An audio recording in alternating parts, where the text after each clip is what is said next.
Okay, let's go over how to use PayPal on your website. Now, of course, the first thing is to make sure you have a PayPal account. If not, just go to paypal.com and sign up for a free business account. Now let's go ahead and put something up for sale.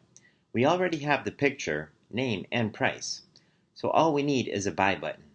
Let's click to place our cursor and click the PayPal icon. And here we have a few different options. The first one is your PayPal email address. Now if you only have a few products, it's no big deal typing it in here. But if you have a lot of products, you can save yourself a lot of time by having it already filled in for you. Let's go back to settings and billing. Here we can type in our email address and save changes. Now when we go back to our PayPal button, it's already filled in for us. That can be a real time saver if you have a lot of products. Next is the button text. Your button can say whatever you want it to. Buy now, add to cart, make a donation, get it now, whatever.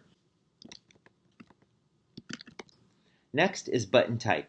If you want your customer to be able to purchase multiple products, you would use the add to cart button. If you only want them to purchase a single item, you would use the buy now button. You can also accept donations, and you can add a view cart button to your page to go along with the add to cart buttons. So let's go with the add to cart. Then we add an item name. The item ID is optional. We'll just put bike 1. Put in the price. Currency we will leave on US dollars. And yes, we do want the shipping address for this item. Pick our button color. Click insert. And there it is.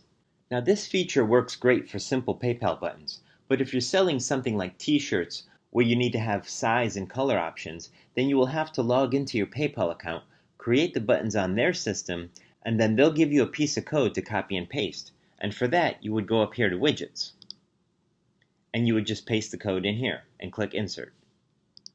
Now when you're in edit mode and you click on the PayPal button, it automatically opens the dialog window to edit or delete your button. But if you're not in edit mode, the button behaves as normal and takes you to the PayPal checkout page. And since we used an add to cart button, it allows the user to change the quantities and even continue shopping so you can go back and add more items. Now if we change that button to a buy now button,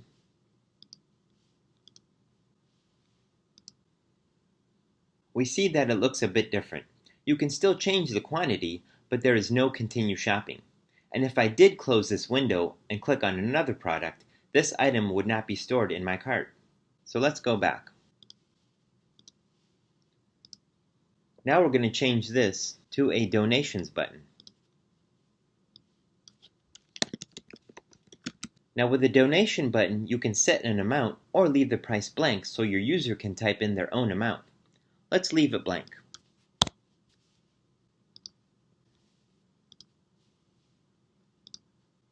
And here we see a different type of checkout page. And the user can type in their own amount and even make it a recurring monthly donation. Now to use the donation button, you need to set up your PayPal account as a non-profit. And that's kind of a pain in the neck. And it could take weeks, and you have to fax paperwork to PayPal to prove your non-profit status, and it's kind of a mess. But you do have another option.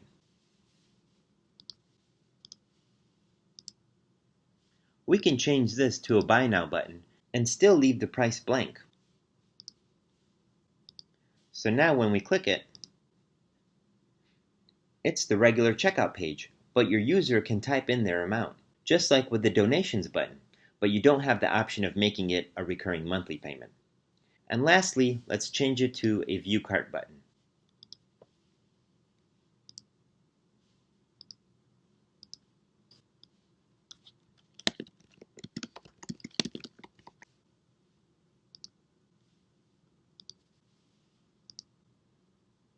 And now we see that our cart has the one item that we added with the add to cart button.